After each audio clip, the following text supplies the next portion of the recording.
చాణక్య నీతి ప్రకారం మన ఇంటికి వచ్చే ప్రతి వ్యక్తి మనకు మేలు చేస్తాడని లేదు. కొందరు మనతో నవ్వుతూ మాట్లాడుతూనే వెనుక నుంచి నష్టాన్ని కలిగించవచ్చు. అలా ఇంటి ప్రశాంతతకు ముప్పుగా మారే 5 రకాల వ్యక్తులు ఎవరో ఇక్కడ తెలుసుకుందాం. నెంబర్ 1, ఎలాంటి వారిని ఇంటికి రానివ్వకూడదు. ఇల్లు అంటే 4 గోడలు మాత్రమే కాదు, మన ప్రశాంతత, భద్రత, కుటుంబ బంధాలు ఉండే అందమైన ప్రదేశం. అందుకే ఇంటికి ఎవరిని ఆహ్వానిస్తున్నాం, ఎవరితో సన్నిహితంగా ఉంటున్నాం అనే విషయంలో కొంత జాగ్రత్త అవసరం. చాణక్య నీతిలో ఒక వ్యక్తి ఎలాంటి వారితో సన్నిహితంగా ఉండాలి, ఎలాంటి వారి వల్ల నష్టం కలగవచ్చు అనే విషయాలపై అనేక సూచనలు కనిపిస్తాయి. మరి ఎలాంటి వారిని ఇంటికి అస్సలు రానివ్వకూడదో ఇక్కడ చూద్దాం. నెంబర్ 1, మోసం చేసే స్వభావం ఉన్న వ్యక్తులు. బయటకు ఎంతో మంచివారిగా కనిపిస్తూ అవసరం వచ్చినప్పుడు మాత్రమే దగ్గర అవుతూ అవకాశం దొరికితే మనకు నష్టం కలిగించే వ్యక్తుల విషయంలో అప్రమత్తంగా ఉండాలని చాణక్య నీతి సూచిస్తుంది. ముఖ్యంగా మన వ్యక్తిగత విషయాలు, ఆర్థిక పరిస్థితులు, కుటుంబ సమస్యలు,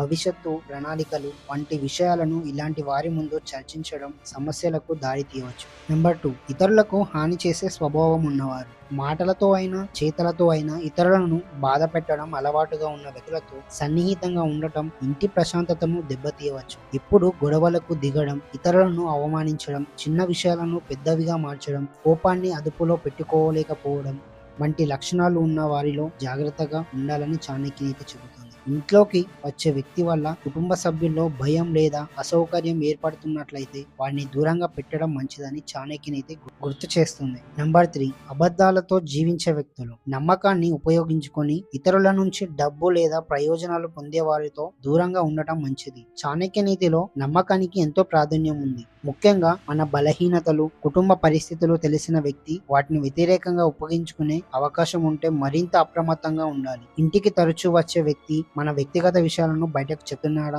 మన నమ్మకాన్ని దుర్వినియోగం చేస్తున్నాడా అనే విషయాన్ని గమనించాలి. నెంబర్ 4, చెడు అలవాట్లను ప్రోత్సహించే వ్యక్తులు. మన చుట్టూ ఉన్నవారి ప్రభావం మన ప్రవర్తనపై కూడా పడుతుంది. ముఖ్యంగా చెడు అలవాట్లను సాధారణమైనవిగా చూపించే వ్యక్తులతో ఎక్కువ సన్నిహితంగా ఉండటం కుటుంబ వాతావరణాన్ని ప్రభావితం చేయవచ్చు. ఇతరులను తప్పుదారి పట్టించడం, బాధ్యత రహితాన్ని ప్రోత్సహించడం, అనైతిక పనులను సమర్థించడం వంటి ప్రవర్తనలు ఉన్నవారితో హద్దులు పెట్టుకోవడం మంచిది. నంబర్ 5, ఎప్పుడు గొడవలు తీసుకొచ్చే వ్యక్తులు. ప్రతి విషయాన్ని వివాదంగా మార్చేవారు, ఇతరుల మధ్య అపార్థాలు సృష్టించేవారు, ఇంట్లోని చిన్న విషయాలను కూడా బయటికి తీసుకెళ్లేవారు కుటుంబ ప్రశాంతతకు సమస్యగా మారవచ్చు. అలాగని ఇంటికి వచ్చే ప్రతి ఒక్కరిని అనుమానించాల్సిన అవసరం లేదు. కానీ ఒక వ్యక్తి వల్ల పదే గొడవలు లేదా సమస్యలు వస్తున్నట్లయితే ఆ సంబంధంలో అవసరమైన హద్దులు పెట్టుకోవడం మంచిది. మీ కుటుంబంలో కూడా ఇలా ఎవరైనా ఉన్నారా? ఉంటే కింద కామెంట్ చేయండి.